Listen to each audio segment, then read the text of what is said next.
Bienvenue dans Mon Stade à moi, le podcast Est républicain, républicain lorrain et Vosges Matin qui revient avec les sportifs sur les lieux de leur début.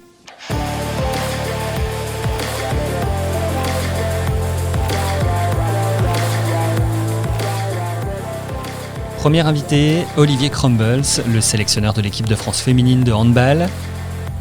Il a emmené Laura Maurice au complexe Saint-Symphorien, l'ancien palais des sports de Metz, là où tout a commencé. Tout a commencé, oui et non, parce qu'il y a eu des étapes bien avant, puisque moi j'ai commencé le handball, j'étais vraiment tout petit, j'ai commencé le handball à l'UCEP, à l'école primaire, donc on jouait plutôt dehors. Mais c'est vrai que dans le début de ma carrière, je me suis vite retrouvé dans cette salle, et c'est vrai que c'est un endroit mythique du handball français et du handball messin. Alors les années passant, il y en a qui oublient, ou surtout il y en a qui croient savoir mais qui savent pas, et c'est vrai qu'ici il s'est passé énormément de choses, et j'y ai passé une partie de ma vie, une partie de ma jeunesse. Vous y avez entraîné, vous y avez joué aussi ? J'y ai joué, j'y ai entraîné. Alors ce qu'il faut savoir, c'est que par exemple il y a eu une période où dans cette salle, je pense à peu près dans les années 85-90, il y avait comme structure qui s'entraînait, il y avait le pôle espoir, qui avait été rapatrié de Bar-le-Duc à Metz pour l'espoir garçon. Il y avait l'équipe de l'ASPTT garçon, qui était à ce moment-là, je crois, première et deuxième division. Il y avait l'équipe du SMEC garçon, qui était en première division. Et il y avait les filles qui venaient de monter l'ASPTT Metz. Donc il y avait 4 structures, 4 équipes qui s'entraînaient tous les soirs ici. Donc c'était l'enfer, c'était la bagarre pour les créneaux et pour essayer d'avoir les meilleurs créneaux, bien sûr. Vous avez été ici le premier entraîneur de l'équipe féminine de la SPTT Metz, avec le premier titre de champion de France. Quel souvenir vous gardez de cette époque ? Quel souvenir fort vous avez gardé ? Notamment le début. Alors, ce qui m'a marqué quand même, c'est que très rapidement, quand les filles sont montées en première division, il y a eu du public. Alors, c'est vrai qu'on avait l'habitude, notamment que la SPTT Metz garçon remplisse cette salle dans les années, on va dire, 70, 77, où là c'était plein en permanence, c'était un show, il y avait la police à toutes les sorties, ça jouait dur, les spectateurs avaient une ambiance terrible, parce que cette salle en fait, elle est extrêmement particulière, parce que, et on ne fait plus de salles comme ça, parce que les tribunes sont très pentues, donc le public est presque au-dessus du terrain, et c'est pour ça que ces salles, quand elles sont pleines, c'est comme des chaudrons, on a l'impression que le public est au-dessus. Et d'ailleurs, avant la rénovation, les tribunes descendaient encore plus bas, descendaient quasiment jusqu'en bas, pas tout à fait, mais presque. Donc c'est une salle où il y avait une ambiance tout à fait particulière, et les premières années, par exemple la première année en première division, aucune équipe n'est venue gagner à la SPTT Metz. On a fait 4e et on est resté invaincu, alors qu'on avait une équipe de jeunes étudiantes, et il y avait déjà les prémices de quelque chose.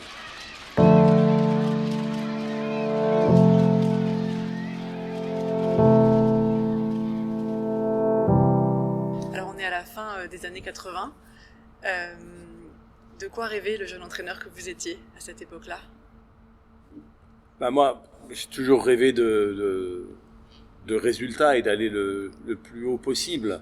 Mais c'est vrai aussi que j'ai un peu dépassé tous les espoirs que je pouvais avoir, parce que je me souviens quand j'étais ce qu'on appelait minime cadet, que mes frères m'avaient un peu précédé, je rêvais de jouer en équipe première du SMEC garçon.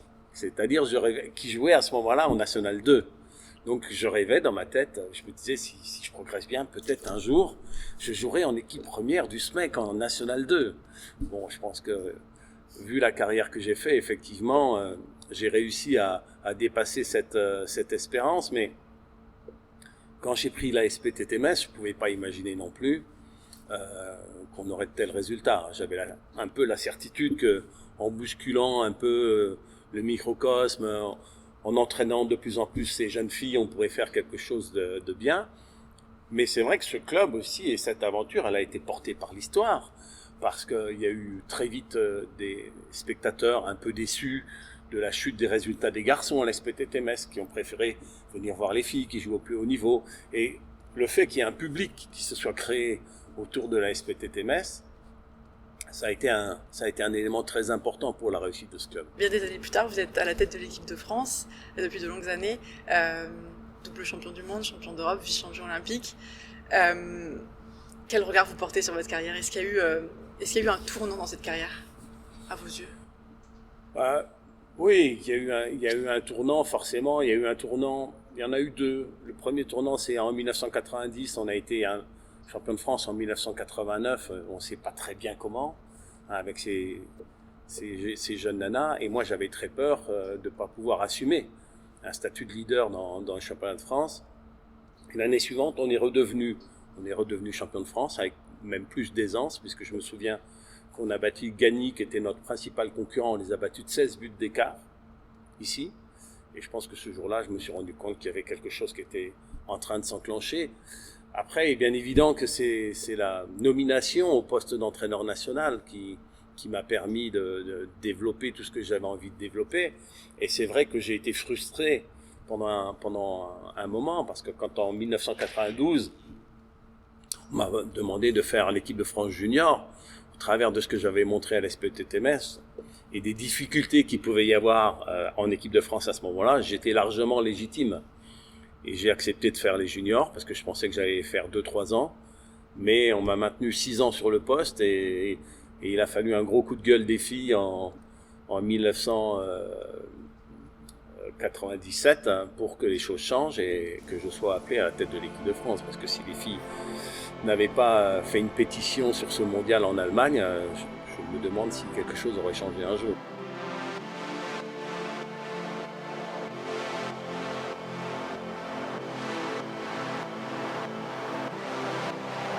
Qu'est-ce qui est le plus passionnant et le plus difficile dans ce rôle de sélectionneur? Le plus passionnant, c'est l'aventure humaine, hein. C'est de travailler avec des jeunes. Alors au début, ça me semblait tout naturel parce que j'étais jeune aussi, mais aujourd'hui, je me rends compte que c'est une véritable chance de travailler avec la jeunesse. Je vois le gap qui grandit entre elle et moi, mais je pense que ça pose pas de problème. Ça pose pas de problème parce que je me sens encore jeune. Je me sens encore jeune et je me sens pas du tout décalé par rapport à elle. Alors, un petit peu sur la musique, sur des choses comme ça, mais j'ai encore une relation, on va dire, d'adulte vers des adultes, et c'est surtout ce que je retiens le plus, c'est surtout cette aventure humaine qui est extraordinaire. Et d'un point de vue sportif, vous le dites toujours, vous êtes insatiable, vous avez une ambition, un éternel ambitieux, malgré un palmarès impressionnant. C'est ce qui donne envie de continuer aussi. Ouais, alors, il y a des moments durs, hein. Il y a des moments durs dans ce métier-là, et la seule chose par moment qui vous fait encore rester, qui vous fait endurer des situations qui sont difficiles parce que c'est tendu dans l'humain, des décisions qu'on peut trouver injustes, des avis qu'on peut trouver injustes aussi. Il n'y a que l'ambition qui vous aide à tenir dans ces moments-là. La passion vous aide à tenir au jour le jour, parce que c'est vrai que c'est très répétitif, c'est un travail un peu de bête de somme, mais quand ça devient très difficile, si vous n'avez plus l'ambition, vous lâchez, parce que des fois aussi, on est heurté par rapport aux valeurs. Et quand on a l'impression que les valeurs sont plus reconnues, soit par rapport à nous, soit par rapport au système, c'est l'ambition qui nous fait rester. Est-ce que vous avez le sentiment d'avoir fait beaucoup de sacrifices dans cette carrière? Pas du tout. Pas du tout. J'ai pas la sensation d'avoir sacrifié quoi que ce soit. Alors, il est bien évident que dans la vie de famille, c'est un métier particulier. Il y a des moments où on n'est pas là, il y a des moments où on est là. Faut quand même le dire. Il y a des moments où on est très présent, peut-être plus que dans d'autres métiers. Il y a des moments où on n'est pas présent du tout et pendant longtemps. Mais j'ai pas du tout la sensation d'avoir sacrifié quoi que ce soit, parce que j'arrive quand même à décrocher. Et ça fait bien longtemps que je pense que pour pouvoir durer dans ce métier-là, si on n'est pas capable de prendre du recul, de décrocher par moments, particulièrement après les compétitions, on peut pas durer, parce que c'est vrai que c'est usant et il faut être capable de se régénérer. Mais à aucun moment je me dis que j'aurais pu plus partir en vacances, non, je regrette rien. Puis vous savez, c'est presque des vacances aussi, hein. La chance qu'on peut avoir en termes de relations humaines et en termes de voyage aussi, parce qu'on voyage un métier où on voyage beaucoup. Et on sait que avoir la chance de voyager dans sa vie, c'est quelque chose d'énorme.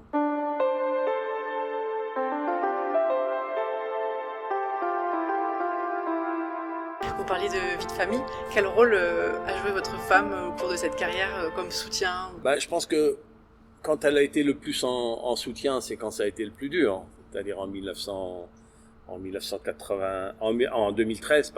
2013, quand j'ai été évincé de l'équipe de France, ça a été dur pour moi. Et elle m'a beaucoup soutenu. Et elle qui, par moments, peut être très critique aussi sur certaines choses. On peut avoir des relations un peu tendues parce que il faut pas oublier qu'elle est entraîneur aussi, donc elle porte un regard technique sur ce que l'on fait. Et ce que l'on fait est pas toujours parfait, hein, même des fois on joue mal, comme toutes les équipes. Et donc, il peut y avoir des échanges un peu tendus. Mais dans cette période-là, elle m'a aidé à passer ce cap qui était un cap difficile. Après, elle a toujours choisi de garder une certaine distance. Il y a des femmes d'entraîneurs qui se déplacent quasiment sur toutes les compétitions. Elle s'est très très peu déplacée. Elle a fait ce choix-là, pensant que, notamment en fin de compétition, il fallait que je sois totalement disponible pour mon équipe et qu'elle préférait rester voir les matchs à la télé que de venir. Voilà, c'est un choix. Vous parliez de votre éviction en 2013. Vous avez été rappelé presque en sauveur en 2016. On a beaucoup écrit que vous avez été changé, que vous êtes revenu changer. Et depuis, l'équipe de France a des résultats incroyables. Vous avez ce sentiment-là, vous que vous êtes revenu changer? J'ai évolué. Personne ne change. Hein. De toute façon, on a sa personnalité. Et si on essaye justement de complètement changer, eh bien, on va plus garder sa personnalité. On peut pas être efficace. On peut pas se théâtraliser.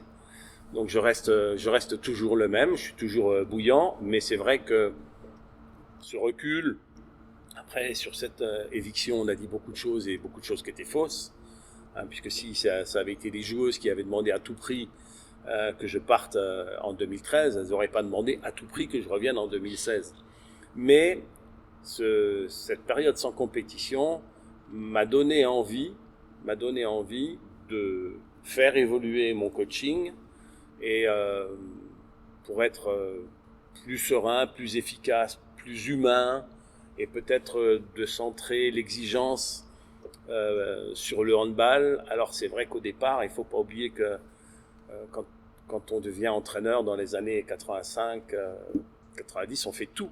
On porte les ballons, on fait la vidéo, on fait la préparation physique et on participe à une forme d'éducation des athlètes vers le haut niveau. C'est quelque chose, je pense, sur lequel j'ai beaucoup œuvré. Et mon frère Jean-Paul Osmec avait commencé à mettre en place en fait les fondements du professionnalisme.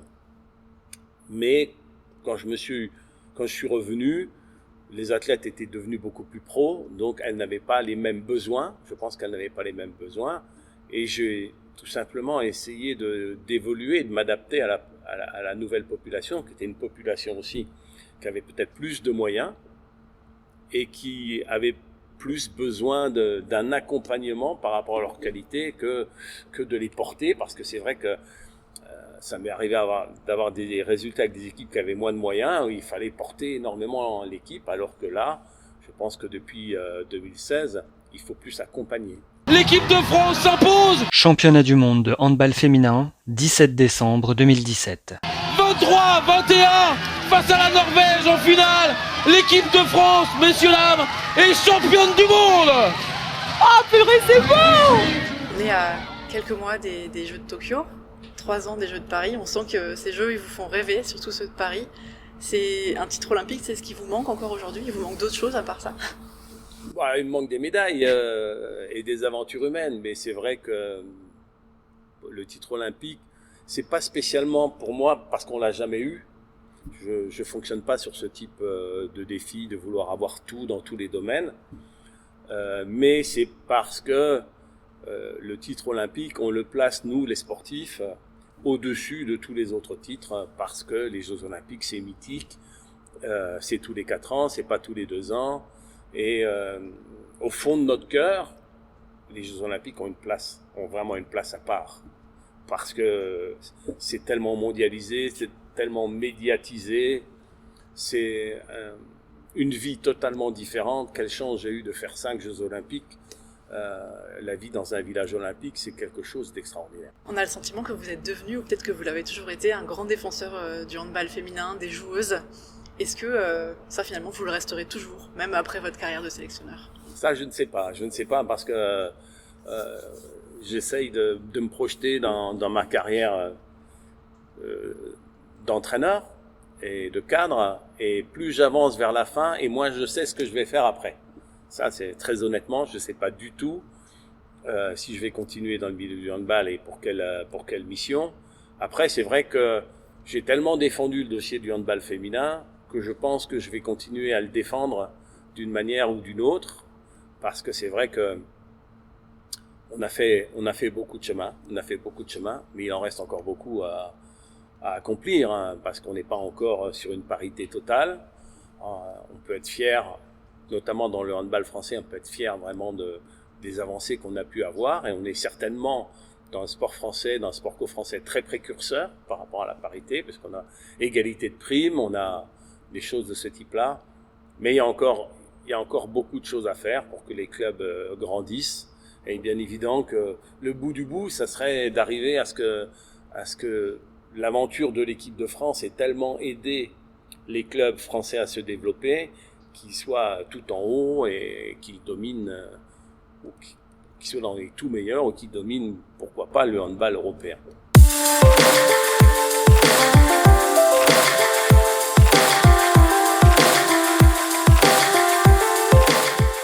Quels sont vos grands combats aujourd'hui? Mon grand combat, c'est toujours d'essayer de développer la jeunesse.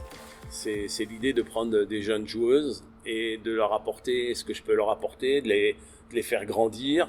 Hein, parce que c'est vrai que quand une fille arrive en équipe de France, elle a eu de multiples entraîneurs. Elle s'est entraînée des milliers et des milliers d'heures.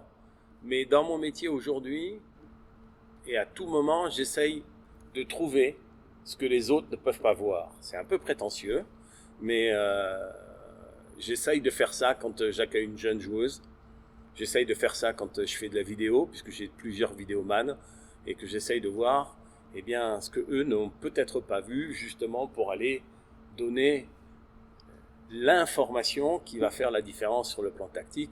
Et j'essaye de donner aux jeunes joueuses des conseils qui leur permettent d'aller encore plus loin, et peut-être de leur donner des idées et des conseils que les autres ne leur ont pas donné, parce que je suis quelqu'un de très simple, mais de très pragmatique, et que par moment, peut-être, à vouloir tout complexifier, on oublie la simplicité. Est-ce qu'il y a une joueuse qui vous a particulièrement marqué, énormément marqué? Il y en a plein, hein, des joueuses qui m'ont particulièrement marqué. Alors, je vais en citer 2. Je vais citer Isabelle Wendling parce qu'elle a une carrière qui est tellement... elle a commencé presque avec moi, un petit peu après moi, et elle a perduré si longtemps que la carrière d'Isabelle est une carrière absolument incroyable. Incroyable, jamais blessée, toujours présente, toujours fidèle, toujours solide. Mais celle qui m'a certainement le plus marqué au travers de l'aventure qu'on a pu avoir ensemble, c'est Leïla Lejeune-Duchemin. Parce que c'était une fille qui venait de La Réunion, qu'on a un peu déracinée très jeune, donc on a accueilli à Metz, et Dieu sait que c'est pas forcément facile à 16-17 ans de débarquer à Metz en venant de l'île de La Réunion. Et donc, au travers de ce qu'elle a été capable de faire, des moments créés, parce que c'est elle qui tire le penalty quand même à égalité, pour revenir à égalité sur cette fameuse finale du championnat du monde en 2003. Donc on a une histoire, une histoire ensemble. C'était pas une fille qui était facile à gérer, mais il y a toujours eu beaucoup de respect, beaucoup d'estime, et j'ai un petit quelque chose en plus pour elle. Et alors pour finir, je sais que vous êtes particulièrement amateur des petites citations, vous en partagez souvent avec les joueuses en équipe de France. Est-ce qu'il y en a une qui résume bien, selon vous, votre histoire, votre parcours ou ce que vous avez appris? Une des phrases que j'aime beaucoup, c'est on cesse d'être bon quand on renonce à être meilleur. Et je pense que c'est le métier d'entraîneur, c'est ça, c'est-à-dire que quel que soit le résultat, il faut se projeter dans l'avenir pour faire mieux. Alors, des fois, on ne peut pas faire mieux en termes de résultats, mais même si on a gagné, il faut garder cette idée qu'il va falloir trouver des solutions pour être meilleur. Peut-être pas partout, mais pour améliorer encore un certain nombre de choses. L'entraîneur, il fonctionne en permanence sur l'idée d'améliorer. Ce qui n'est pas sans problème par moment, parce qu'on a tellement tendance à prendre ce qui ne va pas pour essayer de l'analyser, et que peut-être on ne regarde pas assez ce qui va bien pour l'analyser et pour conforter les joueuses en termes de confiance. C'est un petit peu le défi qu'il y a actuellement en équipe de France entre le travail du préparateur mental, qui lui fait beaucoup de positif, et les cadres, les entraîneurs qui, voulant toujours faire progresser l'équipe, ont tendance à montrer ce qui n'a pas fonctionné. Merci Olivier, merci d'avoir raconté vos souvenirs ici au complexe Saint-Symphorien, et on vous souhaite une belle année olympique. Merci.